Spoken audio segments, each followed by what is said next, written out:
La muerte, así la muerte pasó a todos los hombres por cuanto todos pecaron. Pues ante la ley había pecado en el mundo, pero donde no hay ley no se inculpa de pecado. No obstante, reinó la muerte desde Adán hasta Moisés, aún en los que no pecaron a la manera de transgresión de Adán, el cual es figura del que había de venir. Pero el don no fue como la transgresión, porque si por la transgresión de aquel uno murieron los muchos, abundaron muchos. Y el don de Dios por la gracia de un hombre, Jesucristo. Y con el don no sucede como en el caso de aquel uno que pecó, porque ciertamente el juicio vino a causa de un solo pecado para condenación, pero el don vino a causa de muchas transgresiones para justificación. Pues si por la transgresión de uno, mucho más reinarán en vida por uno solo, Jesucristo, los que reciben la abundancia de la gracia y del don de la justicia. Así que, como por la transgresión de uno vino la condenación a todos los hombres, de la misma manera por la justicia de uno vino a todos los hombres la justificación de vida. Porque así como por la desobediencia de un hombre, los muchos fueron constituidos pecadores, así también por la obediencia de uno, los muchos serán constituidos justos. Pero la ley se introdujo para que el pecado abundase, mas cuando el pecado abundó, sobreabundó la gracia. Para que así como el pecado reinó para muerte, así también la gracia reine por la justicia para vida eterna, mediante Jesucristo, Señor nuestro. Vamos a orar, hermanos. Padre bendito que estás en el cielo, gracias, Padre, porque podemos estar aquí en este lugar, Padre, reunidos en tu nombre, Señor. Gracias, Padre, porque podemos disfrutar de este lugar que tú nos has regalado, Padre, y porque estamos aquí con un solo propósito, Señor, de darte la gloria y la honra a ti, porque solamente tú la mereces, Padre. Pido que prepares nuestros corazones, Señor, que unjas mis labios, que no sea el hombre hablando, que no sea el predicador, Señor, sino que sea tu palabra, Señor, la que entre y penetre hasta lo más profundo de nuestro corazón, Señor. Te pido que podamos aprovecharla al 100%, Señor, que podamos disfrutarla, Señor, que podamos llevarla a cabo día tras día, Señor, que no solamente seamos oidores, sino que seamos hacedores de tu palabra, Señor. Iniciamos esta prédica en tu nombre, en el nombre poderoso de Cristo Jesús. Amén. La predicación del día de hoy, hermanos, se llama doble imputación. Así se llama la prédica del día de hoy. ¿Alguien había escuchado anteriormente de esta doctrina de la doble imputación? Voy a decirlo con toda confianza, Doble imputación, ¿no va? ¿Escuchado qué es la doble imputación? Dice la doble. Es una doctrina teológica central en el protestantismo y la teología reformada, que explica la justificación como un intercambio glorioso que implica dos actos. El pecado del creyente es imputado o acreditado a Jesús en la cruz, y la justicia de Jesús es imputada al creyente, ¿verdad? Una imputación, en pocas palabras, parafraseando, el pecado del creyente es imputado a Jesucristo en la cruz del Calvario, y la justicia de Jesús es imputada al ser humano, ¿verdad? Es lo que vamos a ver el día de hoy, la doble imputación, ¿verdad? Si por ahí tienen la confesión de fe de 1689, si ya por ahí alguien la tiene en sus teléfonos, vamos a ir al capítulo número 6 a ver qué nos dice sobre esto. La confesión de fe de 1689 de Londres, capítulo número 6 dice: aunque Dios creó al hombre recto y perfecto y le dio una ley justa, la cual habría sido para la vida si el hombre hubiera guardado, y amenazó su transgresión con la muerte, aún así el hombre no permaneció mucho tiempo en esta posición de honor, usando Satanás la sutileza de la serpiente para seducir a Eva, y luego por medio de ella seduciendo a Adán, quien sin ninguna compulsión al comer del fruto prohibido transgredió voluntariamente la ley de su creación y el mandato que les había sido dado, la cual agradó a Dios permitir conforme a su sabio y santo consejo, habiéndose propuesto ordenarlo para su propia gloria. Nuestros primeros padres, por este pecado, cayeron de su justicia original y de su comunión con Dios, y nosotros en ellos. Por lo cual la muerte sobrevino a todos, y enteramente corrompidos en todas las facultades y partes del alma del cuerpo, siendo ellos la raíz de todo género humano, y estando por designio de Dios el lugar en representación de toda la humanidad, la culpa del pecado fue imputada y la naturaleza corrompida fue transmitida a toda la posteridad, que desciende de ellos por generación ordinaria. Esclavos del pecado, estando sujetos a muerte, siendo ahora concebidos en pecado y siendo por naturaleza hijos de ira, y a todos los demás miserias espirituales, temporales y eternas, a no ser que el Señor Jesucristo los libre de esta corrupción original, por la cual estamos totalmente indispuestos, incapacitados y opuestos a todo bien, y enteramente inclinados a todo mal. Proceden todas las transgresiones actuales. Esta corrupción de naturaleza permanece durante esta vida en los que son regenerados, y aunque dicha corrupción sea perdonada y mortificada por medio de Cristo, aún así, tanto esta corrupción de la naturaleza como sus primeras pasiones son verdaderamente propiamente pecado, viniendo a estar todos muertos en pecado, ¿verdad? Dice aquí la confesión de fe en pocas palabras, ¿verdad? Que a través de Adán entró el pecado, Adán fue engañado por la serpiente, y dice que a través de Adán entró el pecado al mundo, ¿verdad? Y si puso atención usted en la lectura de la confesión de fe, dice que todos los que venimos de Adán, venimos arrastrando ese mismo pecado, ¿verdad? Que es el pecado original, ¿verdad? Es el pecado original, ¿verdad? Toda la humanidad arrastra ese pecado original, ¿verdad? Si decimos que nosotros no lo arrastramos, pues estamos diciendo mentiras, ¿verdad? Porque recordemos que Adán era nuestro representante en aquel lugar, y al momento de fallar Adán, pues fallamos juntamente con él, ¿verdad? El primer punto, hermanos, es imputación del pecado original, ¿verdad? Dice, ¿qué dice Romanos 5:12, la lectura que leímos ahorita? Dice, por lo tanto, como el pecado entró al mundo por un hombre, y por el pecado la muerte, así la muerte pasó a todos los hombres, por cuanto todos pecaron, ¿verdad? Aquí en el libro de Romanos nos dice bien claro, ¿verdad? Que dice que por un hombre entró el pecado, ¿verdad? Pero dice que así como entró el pecado por un hombre, dice que todos los demás, por cuanto todos pecaron, ¿verdad? Termina diciendo el versículo, ¿verdad? ¿Cuál era la misión de Adán en el huerto, hermanos? Antes de pecar, ¿cuál era el propósito de Adán en el huerto?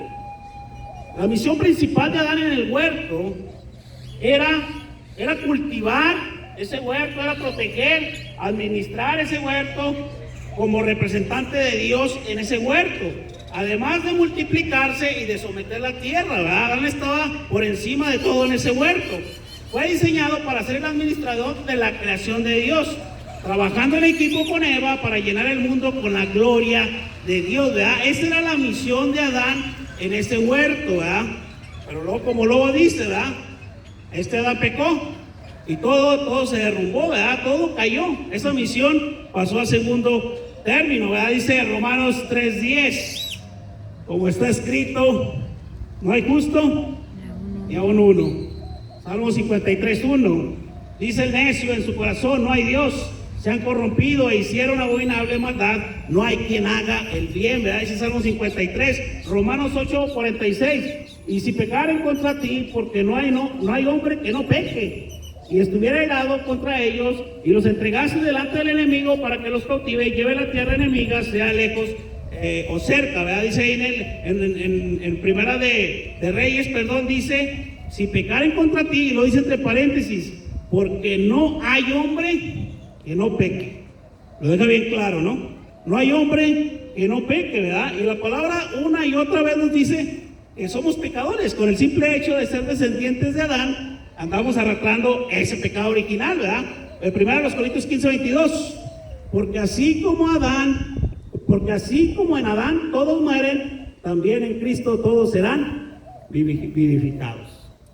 ¿Sí? ¿Se fijan que la primera palabra de Dios pone como ejemplo a Adán, ¿verdad? Y luego pone como ejemplo a Cristo, ¿verdad? Por eso a Cristo le llaman el segundo Adán, porque lo que no pudo hacer el primer Adán, el segundo Adán sí vino y lo hizo perfectamente, ¿verdad? La paga o sentencia del pecado es la muerte, y es muerte física y es espiritual, ¿verdad? Recordemos que allá en el Edén no había muerte, ni física, ni espiritual.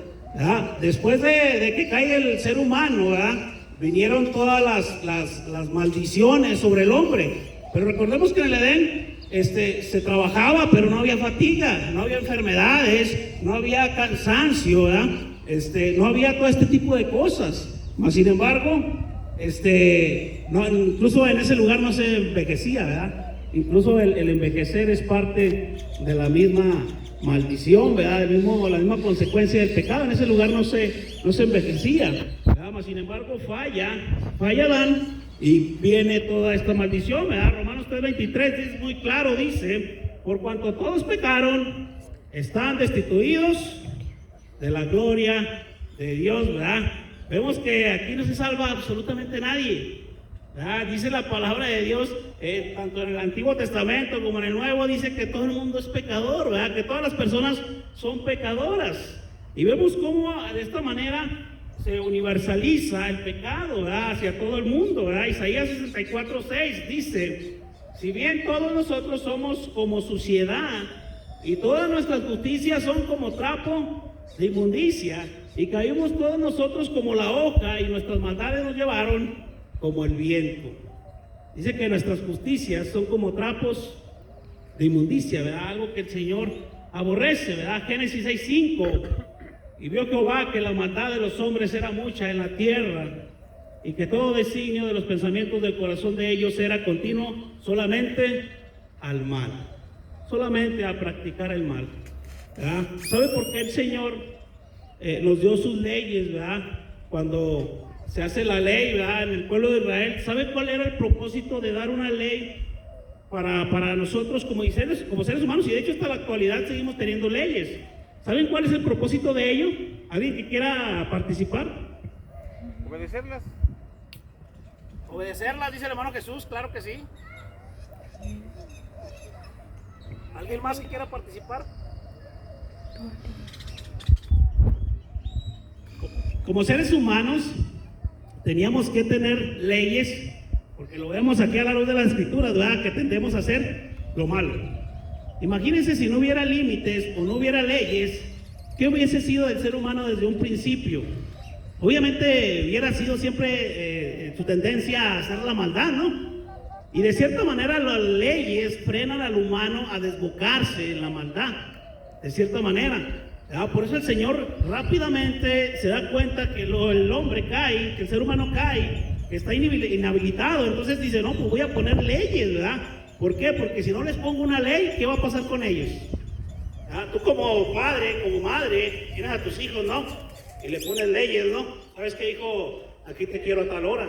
O ¿sabes qué? Hoy no te voy a dejar salir. O ¿sabes qué? Aquí en la casa se come a tal hora, aquí no hay restaurante. O ese tipo de cosas que como padres muchas de las veces ponemos, ¿no? ¿Por qué ponemos estas leyes? ¿Verdad? Porque no queremos que salgan de ese límite. Y porque queremos que ellos tengan límites, ¿verdad? Una persona que nace sin límites y crece sin límites, ¿qué va a hacer de esa persona en su edad adulta? Desordenada. Va a ser una persona desordenada, una persona que va a tender a hacer lo malo, una persona que se la va a pasar infringiendo la ley. ¿Por qué? Porque en la casa nunca se enseñaron leyes, ¿verdad? Por eso es muy importante, ¿verdad?, de como padres, ¿verdad?, poner leyes, ¿verdad? De igual manera el Señor lo hace con el ser humano, ¿verdad? Porque sabía el Señor que el ser humano se iba a desbocar, ¿verdad? Y esto sirvió para como algo que regula de cierta manera al humano para infringir la ley, ¿verdad? Eso no quiere decir que dejemos de ser pecadores. La naturaleza pecaminosa está en nuestro ADN, ¿verdad? Y todos los que hemos nacido no regularmente, ¿verdad?, de generación en generación, somos pecadores, ¿verdad? Recordemos que Adán es nuestro padre, ¿verdad? Hablando incluso hasta genéticamente, ¿verdad? Él es nuestro padre, que a través de él heredamos este pecado, ¿verdad? Así como lo leíamos ahorita en Génesis, ¿verdad? Dice que él vio que la maldad del hombre era mucha en la tierra. Dice que los designios de su corazón estaban en continuo a hacer solamente el mal. Dice aquí: estamos separados de Dios, ¿verdad? Recordemos que cuando cae el hombre, aparte de todas las maldiciones, hermanos, que caen sobre la humanidad, hay una separación, ¿sí? hay una separación. ¿Por qué? Porque Dios dice su palabra que Él es 3 veces santo, ¿sí? Él es 3 veces santo y Él no tolera en lo más mínimo el pecado, ¿eh? No es como nosotros, que somos muchas las veces padres imperfectos, ¿sí? Que muchas las veces les prometemos un castigo a nuestros hijos y al final de cuentas terminamos por no cumplirlo. Así somos de imperfectos nosotros como padres. Él no es igual que nosotros.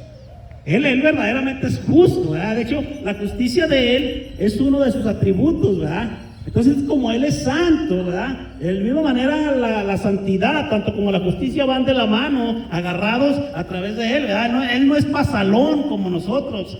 Él se tiene que complacer su justicia. Se tiene que complacer.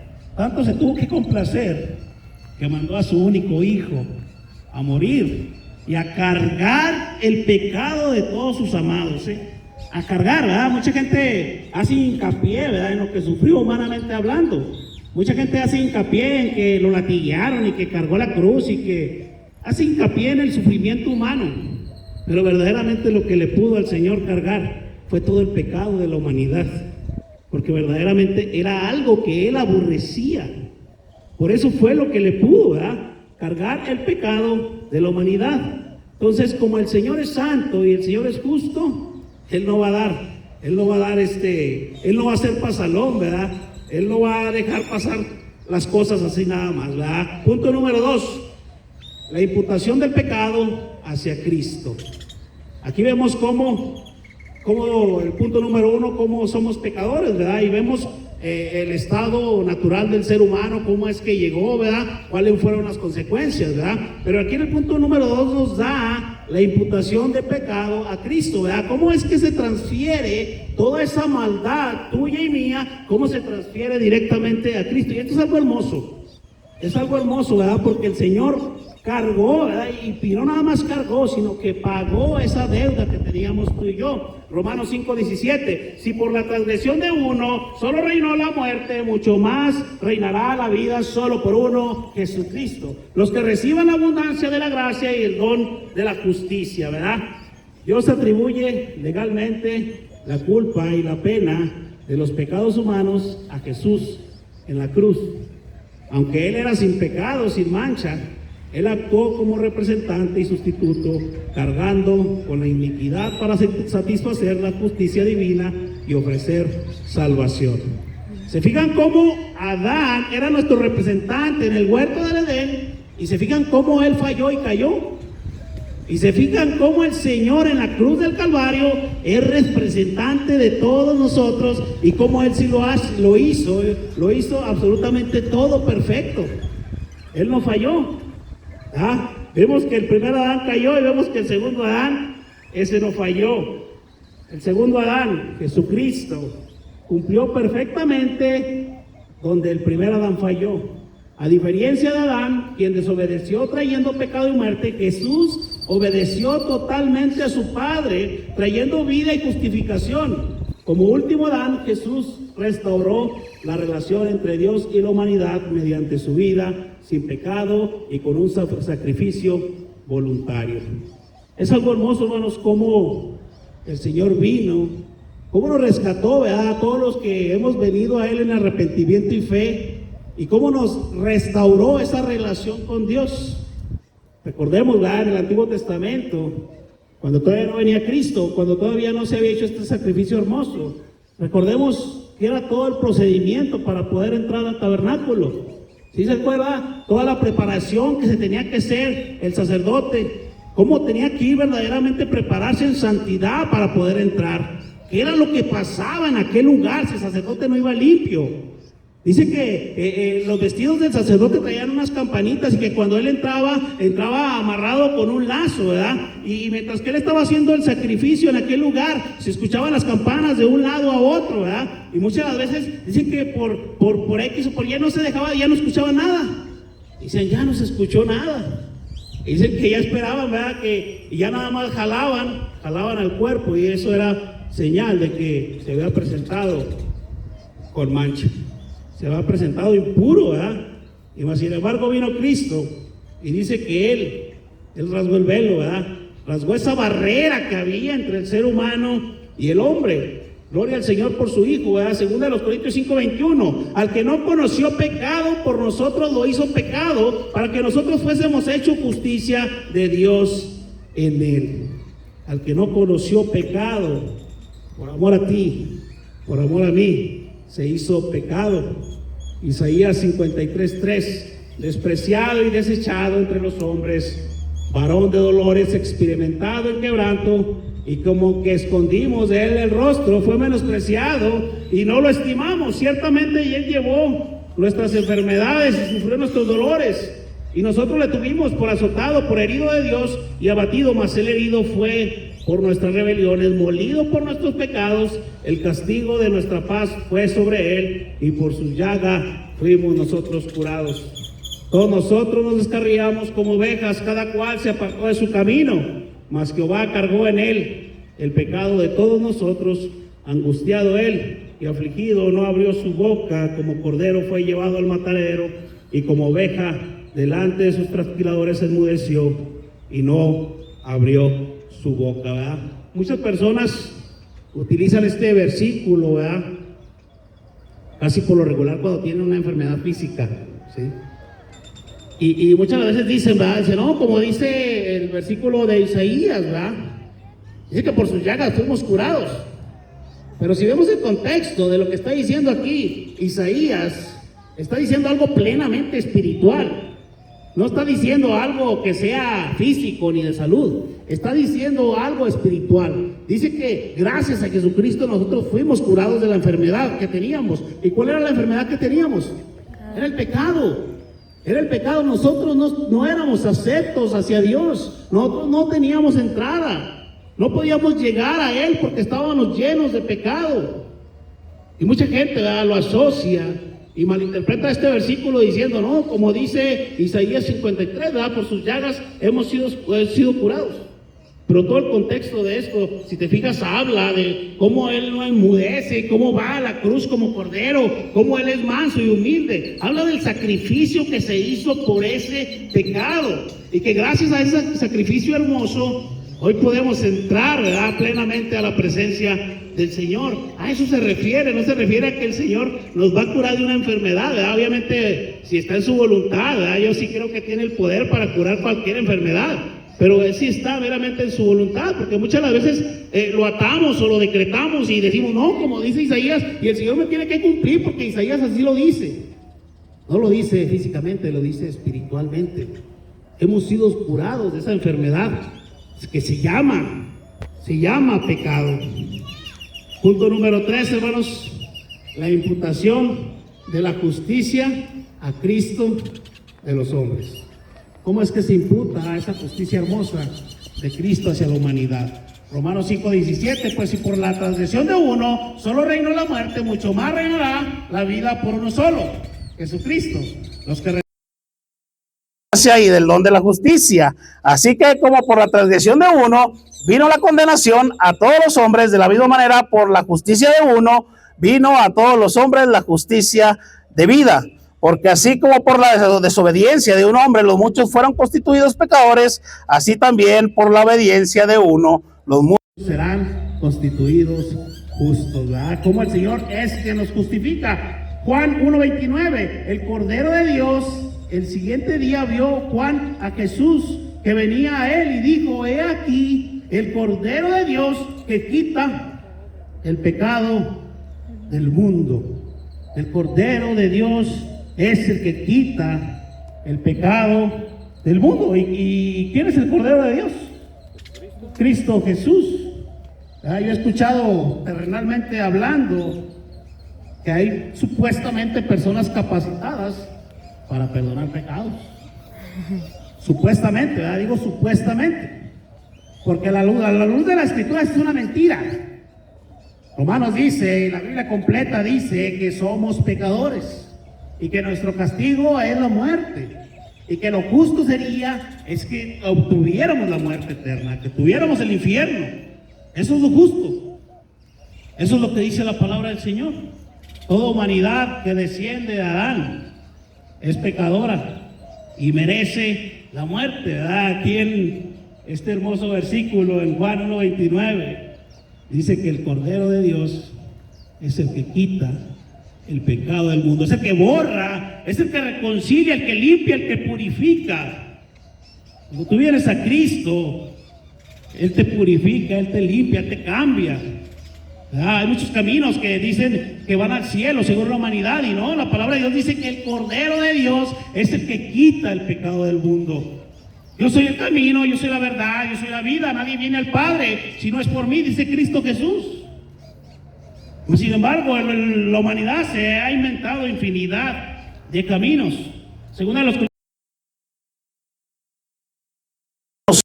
hizo pecado para que nosotros fuésemos hechos justicia de Dios. La justificación que da Cristo cuando vienes, Da la justificación te limpia.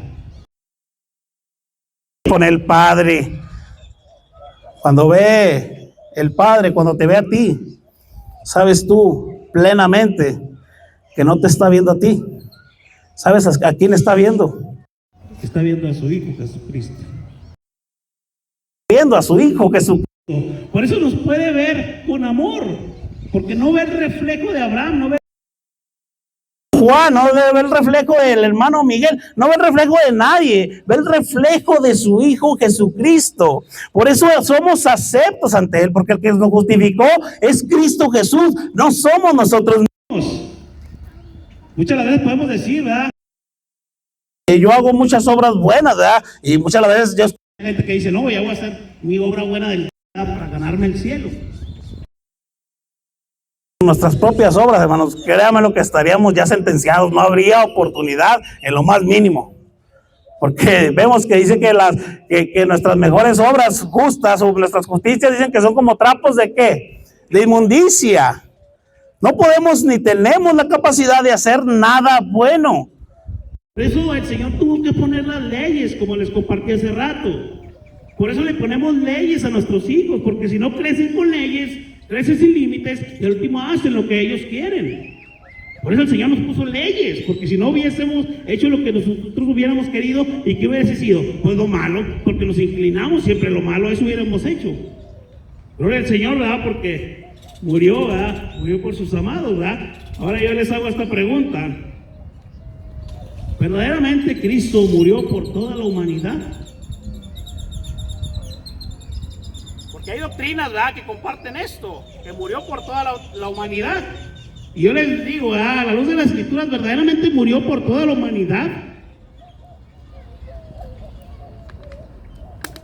Porque si hubiese muerto por toda la humanidad, pues ya no tenía sentido hacer nada, ¿no? Pues al cabo, pues de todas maneras, peques o no peques, eres salvo.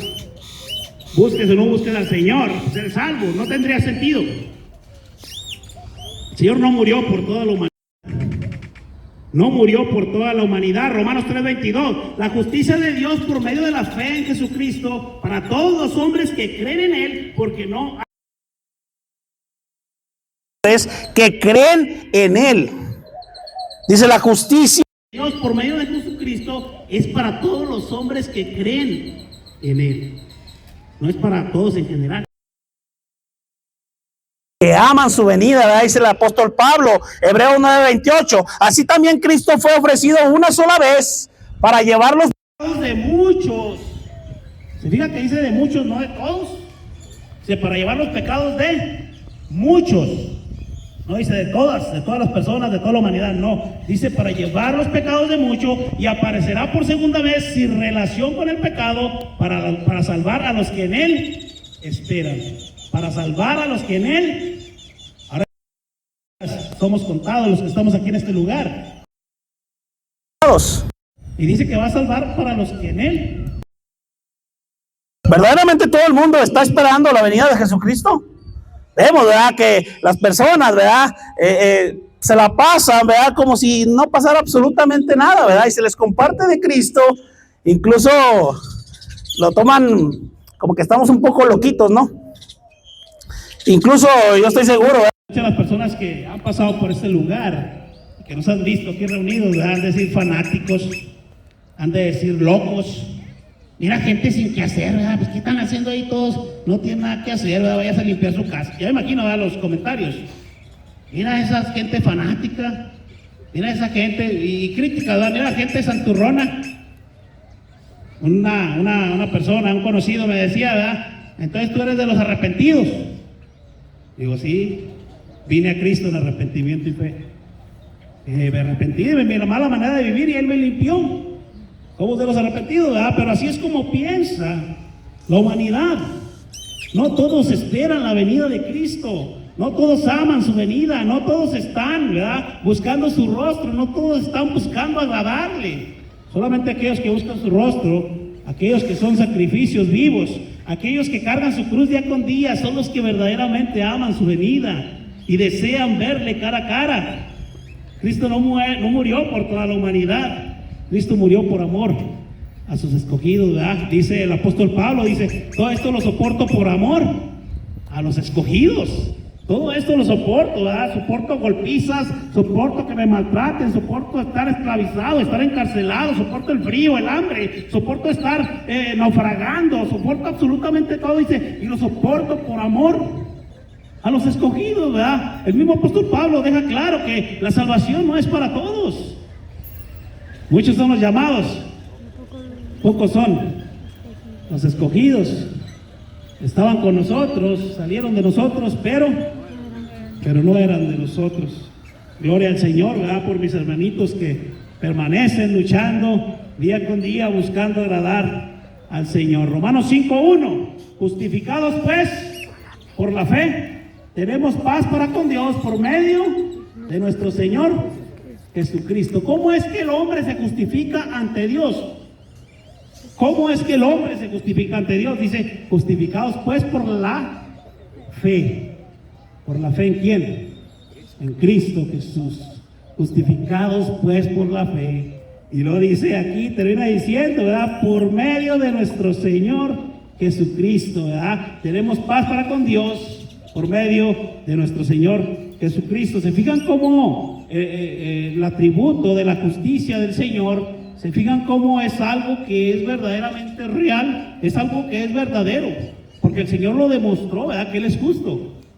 Si hubiese sido un padre pasalón, así como tú y como yo, nos hubiera dejado y no hubiese tenido este atributo, y por consecuencia no hubiese sido perfecto, porque como humanos somos imperfectos. Pero más sin embargo Él sí era perfecto y sí complació esa ira que se tenía que derramar. Esa ira se derramó en la cruz del Calvario. Y como les dije ahorita, ¿verdad?, mucha gente hace hincapié al sufrimiento humano que sufrió Cristo ahí en ese lugar. Pero eso no fue lo que verdaderamente tuvo un gran peso. Lo que tuvo un gran peso fue el pecado de todos sus amados. Ese fue el gran peso que tuvo, ¿verdad? Dice Filipenses 3:8, y ciertamente aún estimo todas las cosas como pérdida, dice el apóstol Pablo, por excelencia del conocimiento de Cristo Jesús, mi Señor, por amor del cual lo he perdido todo y lo tengo por basura para ganar a Cristo y ser hallado en Él, no teniendo mi propia justicia que es por la ley, sino la que es por la fe en Cristo, la justicia que es de Dios por la fe. Se fijan cómo el mismo apóstol Pablo dice que no tiene justicia por la ley. Ni siquiera yo tengo justicia por la ley, ¿verdad? Porque ni siquiera no hay un humano que haya cumplido esa ley. Y termina diciendo en la parte B del 9, dice que sino que es por la fe de Cristo, la justicia que es en Dios por la fe, ¿verdad? Termina diciendo que al final de cuentas, la justicia verdadera y el que lo justifica al final de cuentas es Cristo Jesús. No es por las obras que Él haya hecho, es Cristo Jesús el que justifica. Dios declara justo al pecador, tratándolo como si poseyera la justicia perfecta de Cristo, en lugar de su propia justicia imperfecta, hermanos. Gloria al Señor, hermanos, porque hemos sido justificados por la fe y porque podemos estar este domingo aquí en este lugar, ¿verdad? Yo sé que no estamos en nuestro edificio, pero como lo compartí la predicación pasada, ¿verdad? Aquí está la iglesia de Cristo. Amén. Y qué hermoso sería, ¿verdad?, que en este momento el Señor llegara. ¿Se imaginan que en este momento el Señor nos hallara adorando y exaltando su nombre y que nos encontrara todos juntos, ¿verdad? Así como lo compartía la vez pasada, como piedras vivas, ¿verdad?, unánimes, en un solo sentir, por el único propósito de darle la gloria a Él. Sería algo maravilloso, sería algo hermoso que el Señor nos encontrara así. Por eso les aliento, hermanos, que sigamos luchando Este camino no es para cobardes. Este camino, dice su palabra, que solamente los valientes arrebatan el reino de Dios. No le hagas caso al enemigo, ¿verdad? Cuando llegue el desánimo, no le hagas caso al enemigo. Cuando vengan críticas, cuando venga a meter la zancadilla el diablo, ¿verdad? Tú no le hagas caso a eso. Recordemos que la ira de sus amados, la ira de sus escogidos, ya fue satisfecha. Pero queda una ira venidera. Y eso sí está tremendo, hermanos. Queda una ira venidera. ¿Y esa ira venidera para quién es? Es para todos los que no quieran venir a Cristo y que ignoren este mensaje, ¿verdad? Pueden ignorarlo, ¿verdad? Mucha gente lo ignora y lo hace. Pero más sin embargo viene una ira venidera. Y así como fue satisfecha la primera ira en Cristo, la segunda ira venidera también va a ser satisfecha, y esa va a ser en el lago de fuego, donde va a ser arrojado toda persona que no quiera nada con Cristo, ¿verdad? Tiene que ser satisfecha esa ira. Romanos 4:5. Mas al que no obra, si no cree en aquel que justifica al impío, su fe le es contada por justicia. Mas al que no obra, si no cree en aquel que justifica al impío, su fe le es contada por justicia. Si aquí en esta tarde, en este mediodía, hermanos, hay alguien que verdaderamente nunca haya tenido ese encuentro maravilloso con el Señor, le invito de todo corazón que ahí donde está en su lugar, venga en arrepentimiento y fe a Él. Mientras que no seamos justificados por Cristo Jesús, la ira de Dios está en contra de nosotros. He escuchado yo muchas frases que a los humanos les gusta escuchar, ¿verdad? Está una de muy famosa, ¿verdad? Dice que Dios aborrece el pecado, pero que Él ama al pecador. Y esta es una mentira muy grande, porque Dios aborrece el pecado y Dios también aborrece al pecador, al que lo practica. Dios aborrece el pecado, pero también aborrece al pecador. Mas sin embargo, cuando vienes a Cristo en arrepentimiento y fe, te haces justo, y no por tus obras, sino por la obra de la cruz del Calvario. Así que te invito de todo corazón que vengas a Cristo rápidamente. El día de salvación es hoy, no lo dejes para mañana. Mañana no sabemos si vayamos a abrir los ojos o no. Recordemos que el día, ¿verdad? La vida, dice un canto, la vida se va como el viento, se va rápido. Hoy estamos y mañana no sabemos. Debemos estar seguros a dónde vamos a ir el día que muramos. Si vienes a Cristo en arrepentimiento y fe, te aseguro que estarás una eternidad con Él, en la gloria, ¿verdad? Alegre, cantando, gozándonos, sin la posibilidad de volver a pecar, con un cuerpo ya glorificado. Si no has venido, te invito de todo corazón. Hay un coro, hermanos, ya voy a terminar. Hay un coro que como iglesia cantamos, y de esta manera voy a terminar leyendo la letra de este coro que se me hace algo hermoso, ¿verdad? Y este coro se llama Glorioso Intercambio. Y voy a terminar con la letra de este coro, dice así: ¿cómo puede ser que el bueno y justo se hizo hombre y fuera a morir por el más vil pecador? ¿Cómo siendo yo su enemigo, el sufrimiento en mi lugar tomó en aquella cruz y cargó mi maldad sobre él? Su rectitud por la fe mía es.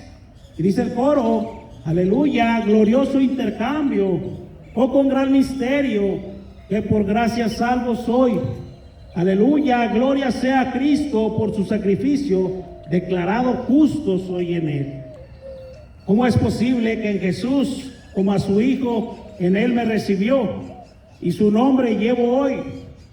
Su perfecta vida de obediencia al Padre, al yo creer, Él me otorgó, y perdón me dio, pues cargó mi maldad sobre Él.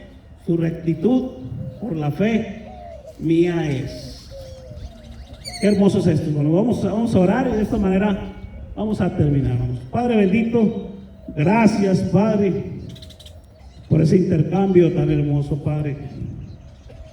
Gracias, Señor, porque no lo merecíamos, Señor. Mas, sin embargo, Señor, tú mandaste a tu Hijo unigénito, Señor, a morir por cada uno de tus amados, por cada uno de tus escogidos, Padre. Pido, Señor, que pongas en nuestro corazón, Señor, el servirte, Señor, el obedecerte, Señor, el verdaderamente ser un sacrificio vivo, Señor, el verdaderamente demostrar donde quiera que estemos que somos tus hijos, Señor. Que verdaderamente, Señor, la gente pueda ver el rostro de Jesucristo, Señor, a través de cada uno de nosotros, Padre. Te damos las gracias, Señor, porque sabemos que merecemos el infierno, Señor. Sabemos, Señor, que somos muy privilegiados, Señor, a que nos hayas dado salvación, Señor. Sabemos que el castigo que nosotros verdaderamente merecíamos era el infierno eterno, Señor. Mas, sin embargo, te damos las gracias, Padre, por haber enviado a tu hermoso Hijo Jesucristo, Señor, que muriera por cada uno de nosotros, Señor. Te pedimos por la gente, Señor, por cada una de las personas. Si alguien está escuchando este mensaje, Señor, que pueda entender esta palabra, que pueda entender que a través de Cristo es como se justifica el hombre, Señor. Que no es ningún otro camino, ninguna otra manera, Señor, que solamente a través de tu Hijo Jesús podemos llegar a tus pies santos, Señor. Gracias, Padre, por tu iglesia. Gracias, Señor, porque podemos estar aquí dándote la gloria y la honra, Señor. Te pido que atesores estas palabras de este sermón en nuestro corazón, Señor, y que tengamos una vida en agradecimiento, Señor. Que vivamos, Señor, para agradarte solamente a ti, Señor. Que quites el egoísmo, que quites toda esa idolatría de nuestro corazón, Señor, y que verdaderamente siempre estés tú como prioridad en todas nuestras cosas. Gracias, Padre, por ser tan hermoso con nosotros en Cristo Jesús. Amén. Dios les bendiga, hermanos.